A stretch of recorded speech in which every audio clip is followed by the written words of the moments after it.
Q&Q 궁금하세요? 물어볼게요. 자, 오늘은 우리가 무엇에 대해서 이야기할 것인지 궁금합니다.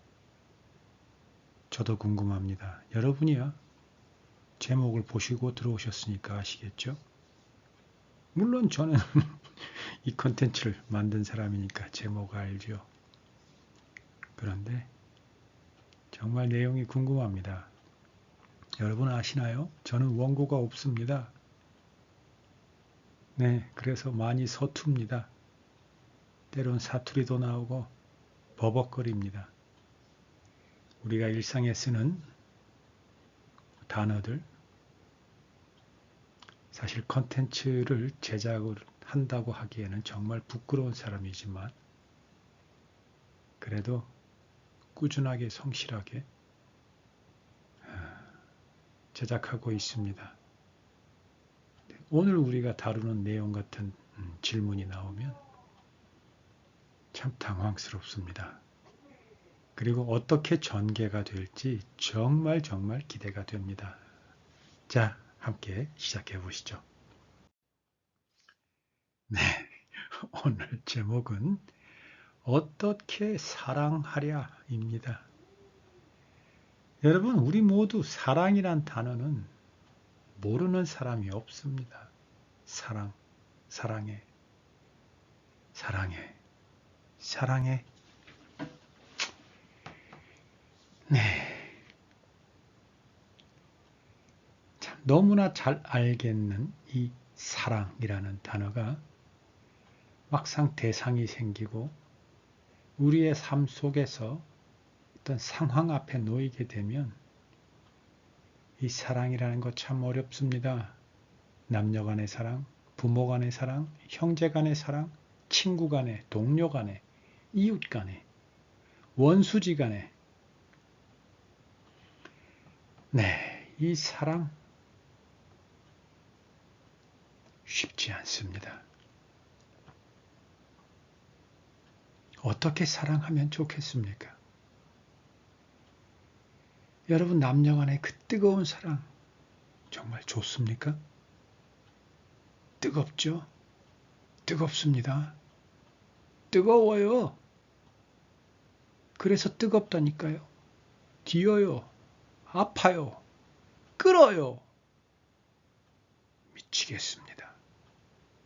부모 자식 간의 사랑, 남녀 간의 사랑만 애증이 있는 게 아닙니다. 부모 자식 간에도 사랑이 애증이 있습니다. 부모 자식 간의 사랑은 내리사랑이라고 하는데 부모는 그걸 아는데 정말 자식에게 배반당하는 것 같고 무시당할 때, 외면당할 때, 이용당할 때, 오로지 나만 희생할 때 그런데 자식을 위해서는 무엇이든지 할 수 있을 것 같은 그 자신의 그 사랑의 마음, 내용은 변함이 없는데 동료 간에, 친구 간에, 형제 간에, 사제 간에 여러분 사랑 어떻게 해야 하겠습니까? 자, 질문을 향해 떠나 보십시다. 가수 나훈아는 사랑을 뭐라고 했나요? 사랑이 무엇냐고 물으신다면 눈물의 씨앗이라고 말하겠어요. 눈물의 씨앗이라고 합니다. 가수 나훈아는 이 사랑을 어떤 사랑이길래 눈물의 씨앗이라고 표현했을까요? 조금 전에 제가 얘기했던 그 뜨거움이 애증으로 바뀌고 미움과 저주와 원망으로 바뀌는 네, 제가 얼마 전에 정한의 밤차라는 노래를 잠깐 얘기했던 것 같은데 사랑은 변함이 있습니다. 사랑은 변합니다.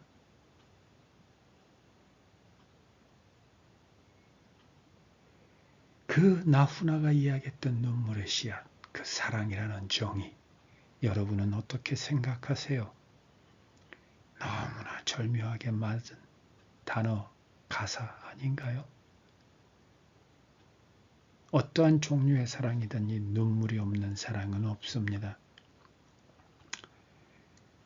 좀 죄송합니다만 하나님과 우리와의 사랑도 눈물이 있습니다.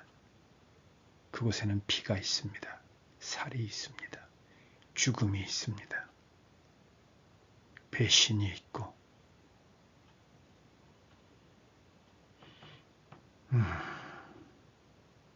여러분, 눈물의 씨앗, 사랑 맞나요? 그러면 도대체 우리는 어떻게 사랑해야 합니까? 사랑은 눈물의 씨앗이면 애당초 시작은 하지 말아야 되는 것 아닌가요? 그런데 여러분, 정말 눈물의 씨앗이 사랑인지 뭔지는 모르겠지만 우리는 사랑하지 않으면 살 수가 없습니다. 도대체 사랑 없이 살아갈 수가 없습니다. 목마릅니다. 우리의 영혼은 메말라 버립니다. 그래도 그 뜨거운 사랑을 우리는 갈급해야 하고 그 사랑에 우리의 모든 것을 겁니다. 우리의 인생을 겁니다. 우리의 생명을 겁니다. 그러면 가수 남진은 사랑을 누구와 나눴나요? 저 푸른 초원 위에 그림 같은 집을 짓고 사랑하는 님과 함께 한 100년 살고 싶어. 네, 님과 함께 사랑을 나누고 싶다고 했습니다. 한 100년. 그 님이 저 푸른 초원 위에 살 때 그 님이 한 달이 지나고 2달이 지나고 3달이 지나면 그 님은 원수로 바뀝니다.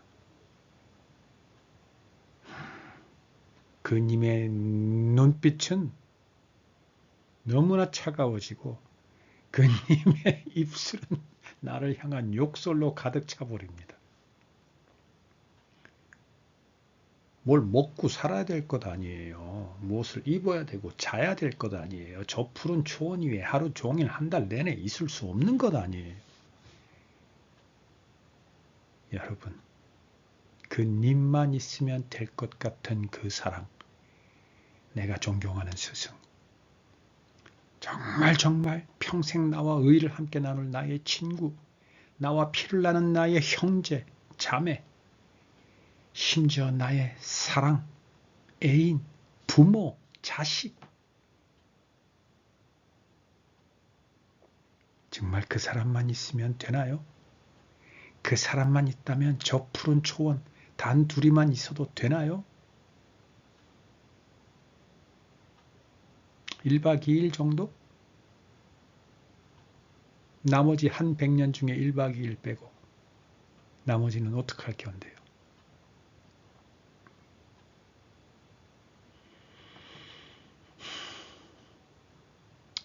그런데 어떡합니까? 사랑을 처음 만났을 땐 그게 진심인걸. 단 하루라도, 단 1시간이라도 아무도 없는 곳에서 그 님과 단둘이 있으면 좋겠는데 그게 사랑인데 나의 진심인데 그런데 어떡합니까? 할 수 없습니다. 그렇게 해서 살 수 없다는 걸 너무나 잘 아는 이 못나고 이 매몰찬 나의 이성이 논리가 이 세상에 엄연히 존재하고 있는데 우리는 어떻게 사랑하면 좋겠습니까? 여러분, 여러분에게 사랑의 대상은 누구십니까? 지금 이 순간 여러분의 가장 사랑받아야 될, 여러분에게 사랑받아야 될 대상이 바로 누굽니까? 배우자, 자녀, 부모? 누굽니까? 그 사람을 생각해 보십시오. 그 사람을 여러분은 어떻게 사랑할 수 있습니까? 어떻게 사랑할 작정이십니까? 사랑? 말이 좋아 사랑이지 어떻게 하실 겁니까? 눈물의 씨앗인데 저 푸른 초원에 한 100년 살 수 없는데 어떻게 살 겁니까? 어떻게 책임질 겁니까? 사랑이 무엇입니까? 여러분은 자신을 다 주겠다고요? 다 줘서 뭐 어떻게 할 건데요? 다 줘서 열심히 일해서 상대방이 좋아하는 거 다 사줄 겁니까? 그러면 그게 사랑입니까? 그러면 그 상대방에게 나의 100%의 사랑을 주기 위해서 나의 목숨을 바칠 겁니까? 뭐 그런 얘기 내 젊을 때 제가 10대 간 넘어 20대 초반이었을 것 같은데 일본 작가였습니다. 아마 내 기억이 맞으면 사랑받는 법과 사랑하는 법이란 책이었던 것 같은데 뭐 앞뒤는 바뀌었을 수 있습니다. 죄송합니다. 그 책에 그런 내용이 나옵니다. 남자와 여자와의 다른 것. 여자는 남자에게 인생을 걸고 남자는 여자를 위해서 나라를 위해 목숨을 건다고요. 그래서 남자는 전쟁터에 사랑한 여자의 이름을 부르면서 적군을 향해 뛰어든다고. 그래서 남자와 여자의 사랑은 도무지 만날 수가 없다고. 그럼 어떻게 사랑하란 말입니까? 도대체 어떻게 사랑하란 말입니까? 자기를 버리고 나라를 위해 목숨을 바치는 남자를 여자는 어떻게 사랑하란 말이며 여자를 위해서 나라를 구해야 되는 그 남자의 사랑을 이해 못하는 여자를 남자는 어떻게 사랑하란 말입니까?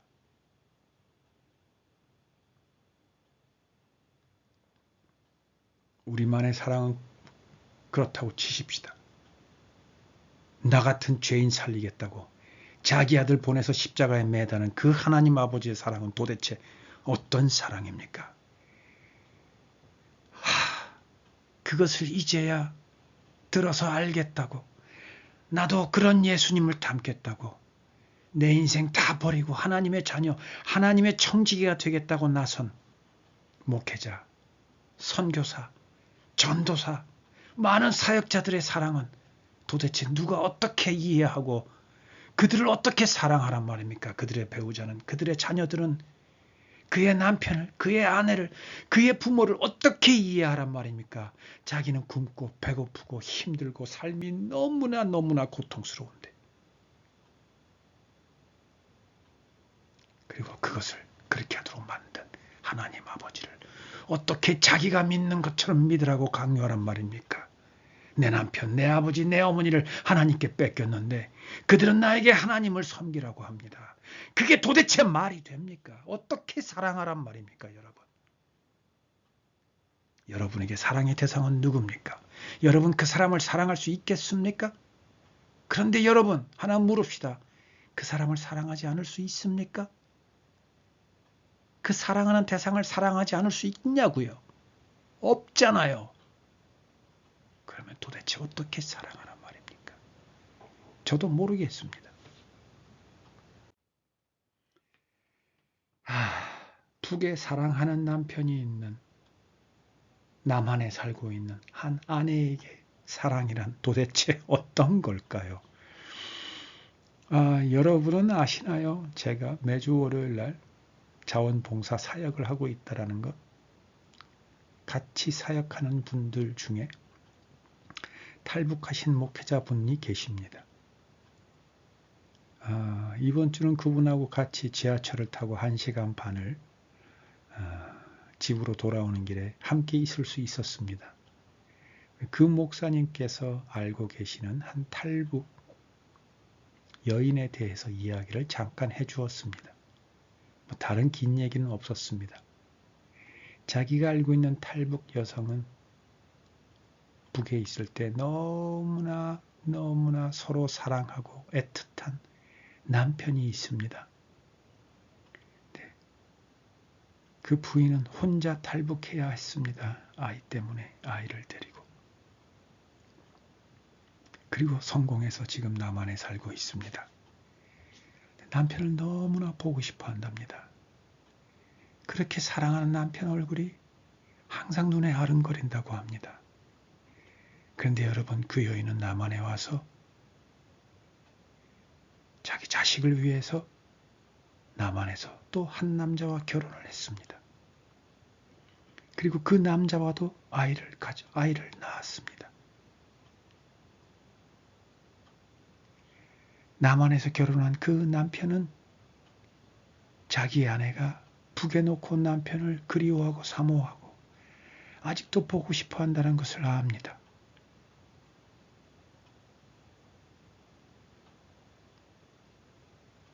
여러분, 그냥 그 정도만 저는 얘기를 들었습니다. 그녀에게 사랑이란 뭘까요? 여러분, 우리가 그녀의 얘기를 들었을 때 너무나 마음 아프죠. 두 남자를 사랑해야 되는. 남한에 있는 남편과도 너무나 사이가 좋다고 합니다. 자기를 이해해주고 그런 자기를 북한에 두고 온 남편을 그리워하고 생각하고 사모하는 자기를 이해해주고 품어주고 자기를 아내로 맞아주고 늘 아내로 대해주는 남한의 남편에게 너무나 고맙고 그도 사랑한다고 합니다. 그러나 북에 있는 남편도 사랑한다고 합니다. 그 여인의 마음, 그 여인의 사랑은 어떤 사랑일까요? 그러면 북에 남아있는 남편의 사랑은 또 어떤 사랑일까요?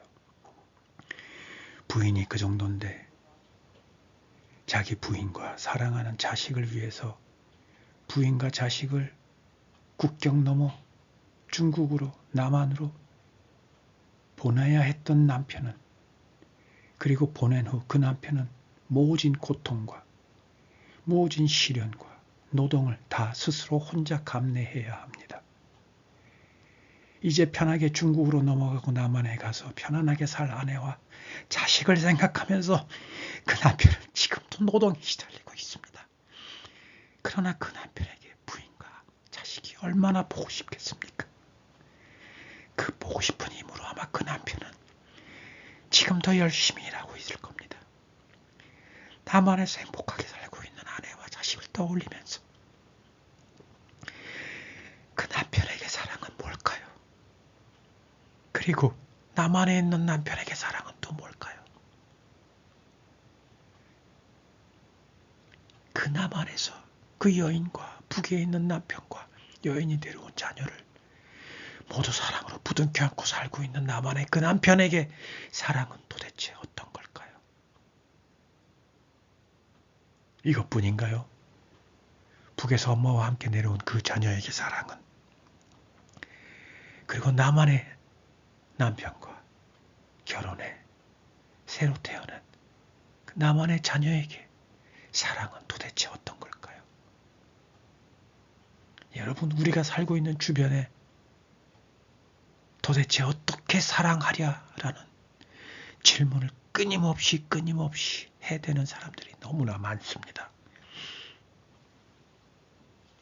여러분, 그런 질문 안 하시나요? 그러면 여러분은 행복한 걸까요? 행복하다고 생각하세요? 아닙니다. 저는 단언할 수 있습니다.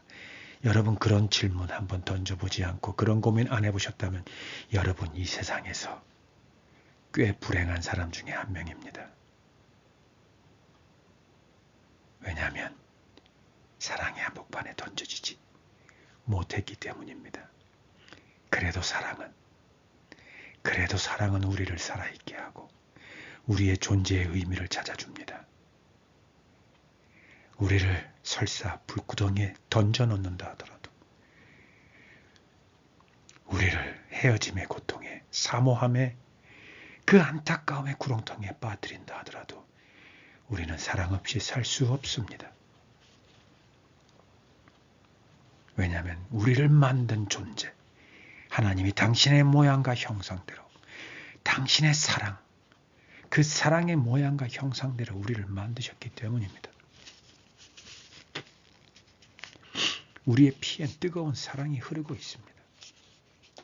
우리의 피가 왜 빨가냐고요? 우리의 피가 바로 사랑이기 때문입니다. 무슨 개소리냐고요? 네, 개소리입니다. 그런데 여러분, 개소리는 개소리인데 맞는 소리입니다. 우리는 사랑 없이 못 삽니다. 그 북한에 남아있는 남편에게 그 사랑하는 남편을 두고 한국으로 온 핏덩이 하나 안고 한국에 온 그 여인에게 사랑해. 그리고 그 여인이 남한에서 만난 그 남편에게 주는 그 사랑, 그것을 다 알면서도 그 여인을 사랑하고 아내로 맞아 함께 살고 있는 그 남한의 남편에게 사랑, 북한에서 온 남한에서 태어난 그 두 아들에게 사랑, 그 사랑 주변에 그들을 바라보고 있는 모든 사람에게 사랑은 아름다운 겁니다.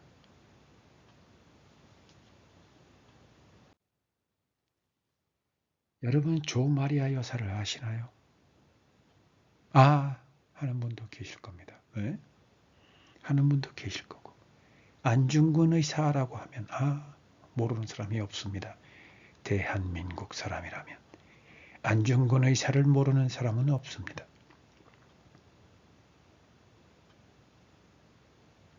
안중근 의사의 어머니가 조 마리아 여사입니다. 이름에서 모두 알듯이 그는 기독교인입니다. 안중근 의사가 사형 판결을 받고 서대문 형무소에 있을 때 그의 어머니인 조 마리아 여사는 안중근 의사에게 편지를 하나 보냅니다. 손수 지은 선물과 함께.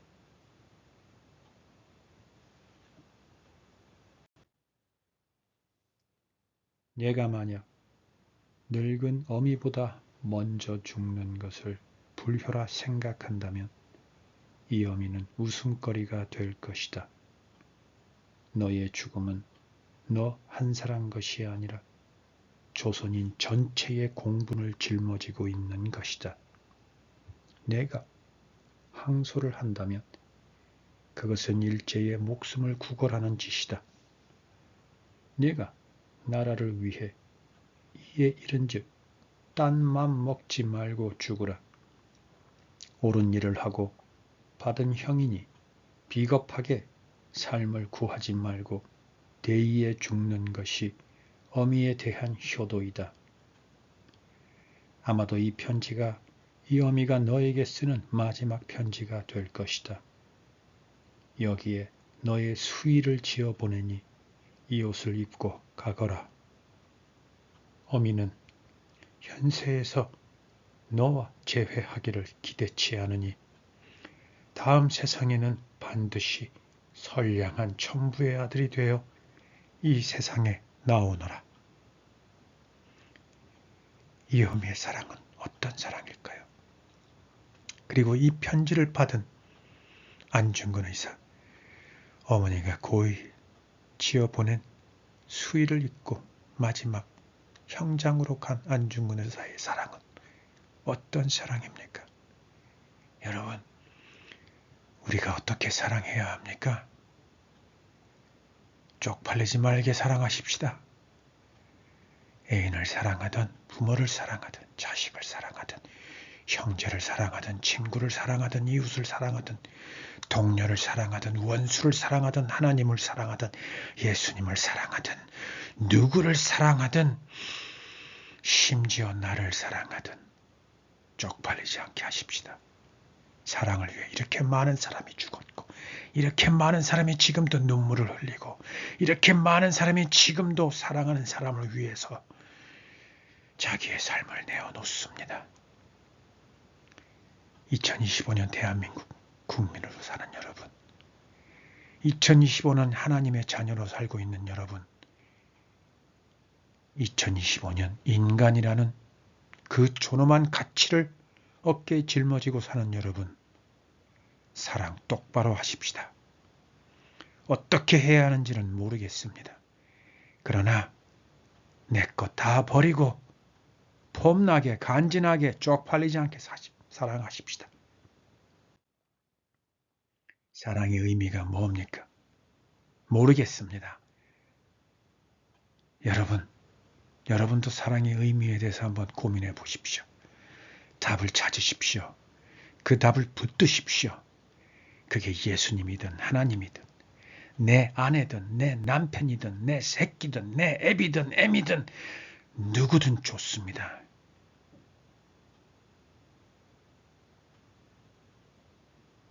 그리고 내가 왜 그를 사랑하는지 그 사랑의 의미를, 이유를, 목적을 생각해보고 쪽팔리지 않는 나로 사십시다. 마지막 질문입니다. 지금 무엇을 해야 할까요? 지난주도 마지막엔 똑같은 질문을 했습니다. 여러분, 다시 이야기하지만 우리 몸속의 피에는 사랑이 흐르고 있습니다.